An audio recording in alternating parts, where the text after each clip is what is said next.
What's up, guys? Today I'm gonna dive in on a really important topic, and it's kind of a segue from my last video with Dr. Jessie Pierce, where we reviewed my most recent blood panel. So if you haven't checked out that video yet, go give it a watch. She's super smart and way smarter than me, and she gave like a bunch of really valuable tidbits on what to look for when it comes to getting your blood work done. But what we're gonna talk about today is testosterone. And this video is definitely gonna be more kind of tailored towards males. But just before we start in general, I do want to make it very clear that having optimal and high levels of testosterone in females is actually very important as well. It's very rare that a female is going to have the same level of testosterone as a man, because that's literally what makes males male, having more testosterone. But you still want to have high testosterone. You just want to have high testosterone for a female. And when it comes to all of these hormones, the main thing is really the ratios. So it's like the ratio of testosterone in relation to estrogen, total testosterone, free testosterone, things like that. But everybody wants to have high testosterone. It's uber important for sex drive, for building muscle, for energy, for things like bone density, and just like functioning optimally as a human. I just want to make one thing very clear, and I kind of touched on it with my video with Jessie, is that there is a low testosterone epidemic in men today, and it's like a very serious issue. So on average, since the year 1980, testosterone levels in males has been dropping by about 1% a year. So you pretty much have less testosterone than your dad did, than your grandfather did. It's pretty crazy. It's a serious issue, and you really should care about it, because testosterone in essence is what makes you male. So you really want to optimize your levels of testosterone. I kind of talked a little bit about all the different things that testosterone is used for and why it's important. But for starters, I kind of just want to go into what is considered normal. And the first point that I want to make is, actually, if you don't have the funds to get your blood work done and actually check out your testosterone levels, and I recommend this for everybody, because blood work kind of takes the guessing out of it. It shows you, it gives you like a real-time view of what's going on underneath the hood. But the easiest way to see if you have optimal levels of testosterone as a male is literally just one simple test. If you wake up in the morning underneath a teepee, so with morning wood, your testosterone levels are probably good. Now, does that mean that they're like optimal and you shouldn't go get blood work done?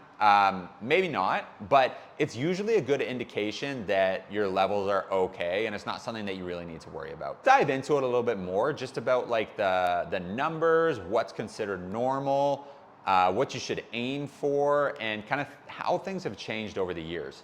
So when it comes to testosterone, there's a lot of different numbers that you want to kind of pay attention for if you do get your blood work done. And the main ones that you're gonna see is total testosterone and free testosterone. And total testosterone is all of the testosterone that's in your body. And free testosterone is what you wanna kind of think as like usable testosterone. And what happens is testosterone can get binded up by other hormones, and that kind of takes from your total testosterone into what's actually readily available in your free testosterone. And we'll talk about that a little bit more, because it's pretty interesting. So you're gonna get a total testosterone number, and it's usually measured in nanograms per deciliter. Range for this is actually, so the range of normal is 300 to 1,000. When I recently did my blood work, my total testosterone was 880. So that's within range, and it's high end of the range, which is really good. And we're gonna talk about that in a second. And then the other number that you're gonna get is a value for free testosterone. And that's also measured in that same unit, nanograms per deciliter. And the normal range for that is 3 to 21 or 23. I think it's 21. And mine was 17. So again, both of my numbers are within range, and they're on the high end of normal. And when it comes to these optimal ranges, is there's two things that you want to keep in mind. One is 300 to 1,000 and 3 to 21. Those are really big ranges. Just go and you get your testosterone and your blood work done, and it comes back that your total testosterone is 350 and your free testosterone is 5. You're technically within range, but you're like at the really low end of within range, so the low end of normal, which is not necessarily good. So I always really like pushing towards that high end range of normal when it comes to testosterone. And the other thing that you want to keep in mind is you shouldn't really be concerned with normal. Because medical norms, if you think about what the average North American looks like I think 48% of North Americans are obese. What's kind of happened over time is men's testosterone has started to drop, which we already kind of dove into. And what that has led to is when it comes to medical norms, they've just continued to like drop these norms to make low testosterone that we're experiencing, this epidemic, normal. Instead of saying, wow, like men have really low testosterone, they're just like, okay, well, this is what normal is now because the normal man has such low testosterone. Instead of being like, this is a problem, they just like changed what normal is. So those are definitely some things that you want to think about when it comes to this. And I always think that one of the best practices that you should do is like look at someone's YouTube like mine, or influencer that you like, or someone that you think is in great shape or really healthy, and kind of see a lot of these people share their blood work, see what they're at and compare your numbers to theirs, but also think of like optimal versus normal. And I'm in the business of optimal. I'm not in the business of normal. So I'm not really interested in these like bottom ends of normal, if that makes sense. So yeah, so I'm in pretty like high end range, which is good. My sex hormone binding globulin was higher than I would have liked it. And that's SHGB, which actually binds up to total testosterone and can drop your free testosterone. And I mean, my total testosterone was great. I'm really happy with where it's at. But I would like to ideally get my free testosterone up into like the 20s, like 20, 21, that high end of normal. I want to get that up, but I'm not too worried about it because I was keto and low carb for a very long time.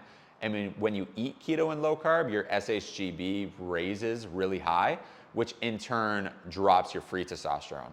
I'm no longer low carb. I'm eating like 300 or 400 grams of carbs a day. I'm also bloodletting, so I'm doing phlebotomy, giving blood every like 6 to 8 weeks, which also helps bring down your SHGB. So given the fact that I'm not low carb anymore and I'm also donating blood frequently, I think that SHGB is going to come down, which in turn is going to bring my free testosterone up.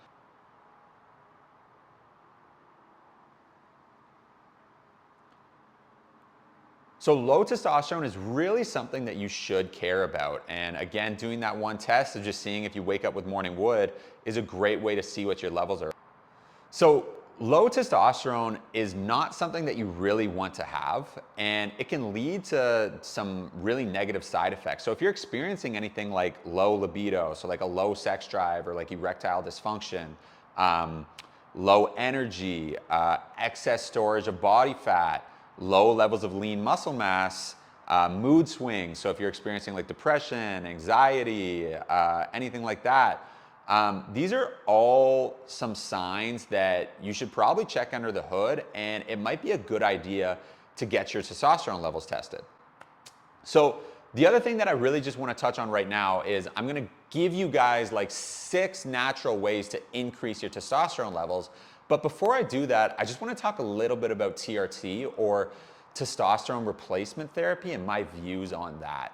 So a lot of men will experience low testosterone. Well, I mean, we see it in the statistics, right? Like lowered by 1% on average of a decline every year.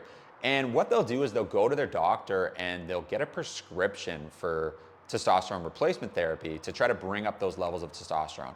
And I mean, I'm sensitive to everybody's situation. So if that's something that someone's doing for like a medical reason, maybe they have like a low functioning pituitary gland and an actual like medical condition that's making them produce less testosterone. Or if someone's like way older and they're doing all the things and they're like, their levels are steadily declining still while like really optimizing their health. It's not that I'm against TRT, but I am a big fan of doing the best that you can. So I would never look for, I would never look in the direction of testosterone replacement therapy if I wasn't already lifting weights, eating extremely healthy, optimizing my sleep, doing all of these things naturally that you know are good for you, getting the most out of what you have naturally before resorting to exogenous compounds and TRT and things of that nature. Because I think it's just like a slippery slope to go down. And if anyone does go down that route, like absolutely do it with medical supervision. And it's not like I'm super like anti-against it. Like I said, I'm just a really big fan of bringing up your levels naturally and doing everything within your power to increase levels before resorting to that replacement therapy. So with that being said, I'm gonna give you guys my 6 best points or tips to boost your testosterone naturally. And if you tuned into this video because you are looking for some sort of like biohacking fix, like the easy way out, like you should just turn off this video now, because that is not what this is about. The basics are the basics and you cannot beat the basics. So at the end of the day, how do you increase your testosterone naturally? How do you boost your testosterone? You live as nature requires. So the first thing that you need to do is you need to optimize your sleep. That is the #1 thing for boosting your testosterone, increasing your testosterone, and achieving optimal levels of testosterone. Get to bed early. Humans are not nocturnal. You're not meant to sleep when the sun is out. You're meant to sleep at night and be awake during the day. So try to wake up at the same time and go to bed at the same time every night. That's a big, big, big point that's really gonna help optimize your sleep, optimize your circadian rhythm. #2 is lift weights. So lifting weights is going to increase your testosterone. It's going to boost your testosterone. It's going to lead to more muscle mass, more lean muscle mass. It's going to drop body fat. It's a no-brainer. If you're not doing those 2 things and you think you might have low testosterone, absolutely, those are things you can start doing right away. The third one is eat real food. So we're like I talked about this with one of my clients. Like, eating healthy isn't actually that hard when you think about it. It's difficult because there are a lot of temptations that wouldn't have necessarily existed like 500 years ago. So it makes it more difficult, but like if you really think about it, you know what's good for you and you know what's bad for you. We all know that there's probably only like 2 aisles in the grocery store that we should shop at. If it comes in a package, if it comes in a wrapper, it's probably not optimal. The rule I like to think of when it comes to like eating real food is think, would I have had access to this 500 years ago? And if the answer is yes, it's probably good for you. And there are obviously exceptions to everything. And I'm not dogmatic with my approach, but if you just adopt kind of that outlook on nutrition, you're gonna be eating real food and you're gonna be way better off than you were before. The fourth thing for increasing your testosterone levels naturally is actually to be aware of xenoestrogens. Xenoestrogens are environmental estrogens. So they're like toxins and chemicals that have occurred just from like industrialization that actually mimic estrogen in the body. So I only eat out of glass. I don't drink out of plastic. I don't heat up food in plastic. All of my Tupperwares are glass containers. Keeping my phone away from me. So Andrew Huberman recently kind of released something about this where it's proven that like pocket carrying, so having your phone close to you, lowers testosterone levels and lowers your sperm count. So interested in, so for that reason, whether he's right or wrong, it's not that difficult for me to just not have my phone around my genitals. So like, why take the risk if I don't need to? So that would be the fourth point, is really just trying to like limit your xenoestrogens and limit your environmental toxins. The fifth point, and this point is really important, and I preach on this all the time, but just go outside. Vitamin D directly increases testosterone levels. I think they did a study, Mike Mutzel posted this like a couple weeks ago, where they actually tested males' testosterone levels in the summer, so months where they were getting more sun, and the numbers were off the chart higher than they were in the winter. And I mean, I believe it. I've been hearing that for a long time, that increasing vitamin D levels increases testosterone. And I think at the end of the day, it just comes back down to living as nature requires, living as humans were intended to. We're not meant to be inside underneath fluorescent LED lights. We're meant to be running outside, being in nature, being in the sun. And I mean, I've talked so much about like how sunscreen blocks your body's ability to absorb vitamin D. And if you want to check out my blog about how to tan safely without sunscreen and how to reap the benefits of the sun without like the potential downfalls or the potential negatives, definitely go check that out. That's on our website. But get more sun, testosterone will probably go up. One of my mentors actually said the quickest way to increase testosterone is to get direct sun exposure to the testes as a male. So I've messed around with that in the past. I mean, with all this stuff, like, you never know what actually is working for someone in my situation because I do all of the things. And I don't think it actually matters what's working.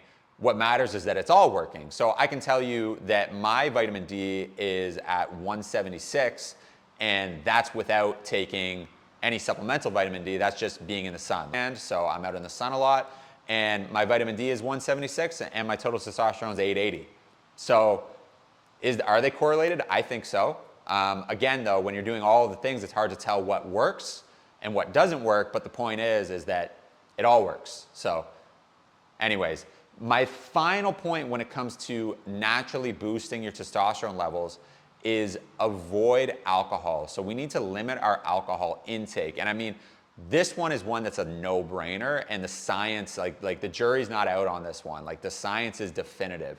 If you get drunk on like a Friday night or a Saturday night, your testosterone levels are going to be low and inhibited for the next 5 days. So I learned that one when I was in high school when I was playing sports, because one of my past coaches was like trying to tell us not to like drink and everything like that, just for optimal performance. So that one really hit home because I was kind of like, well, if I drink on whatever night, my performance isn't gonna be as good for the next 5 days or whatever. The other thing to think about is alcohol is aromatizer. So it actually takes the raw material that is supposed to be, it has the same likeliness of either becoming estrogen or testosterone, and it makes it more likely to become estrogen. So alcohol can also bind up with that total testosterone as well, that just messes with these ratios. So again, it's not something like, if you're interested in having high levels of testosterone or optimal levels of testosterone, I wouldn't be drinking all the time. It's definitely just not something, and even just like testosterone aside, it's probably not a healthy habit that you should be adopting. And I mean, moderation is key. You're not a bad person because you drank. Nobody ever got mugged by a case of beer or a glass of wine, but just know that your decisions directly impact like your whole stature. So your testosterone levels, your body composition, everything like that. And if you are interested in having high levels of testosterone, I would probably stay away from the booze, and I would stay away from beer in specific. Little anecdotal story, one of my clients started training with me, and their pec measurement when I did their body fat, which is technically related to testosterone levels, but how well your body takes that total testosterone, converts it to free testosterone. His pec was like in the high teens, low 20s, and he was boozing every week. He was going out for beers multiple times a week. And I scared him a little bit because I told him that beer has estrogenic compounds in it that can lead to like gynoplastoid surgery, so like man boobs. And so I was like, you got to watch out on the beer, like your pec's pretty high. He completely cut out beer, and obviously this is anecdotal, but his pec got down to like a 3 millimeter pinch from 20 millimeters. So I think moral of the story is like, sure, we don't really know for sure what this is all doing, but I'm not going to take the risk. From my experience, less alcohol consumption leads to higher levels of total and free testosterone. So those are 6 proven and pretty much free methods, and none of it is fancy. It's all the basics. It's all things that I recommend doing to all of my clients, regardless of if they're trying to optimize testosterone. But I mean, it just comes back down to like this reoccurring theme of living as nature requires and living as humans were intended to live. So if you follow us and if you follow the guidelines that we set out, chances are you're going to have optimal testosterone. Chances are you're going to look good naked. Chances are you're going to have a better relationship with food. So it just all kind of comes down to everything is intertwined and everything like feeds off of each other and improves the other thing. So let me know how you like this video. Like, comment, subscribe, and let us know what you want to see from us next. This was a really, really popular topic, kind of diving into testosterone, and I think it's a very relevant topic just because of how low testosterone is in males and females today. So yeah, enjoy, and we'll see you guys next time.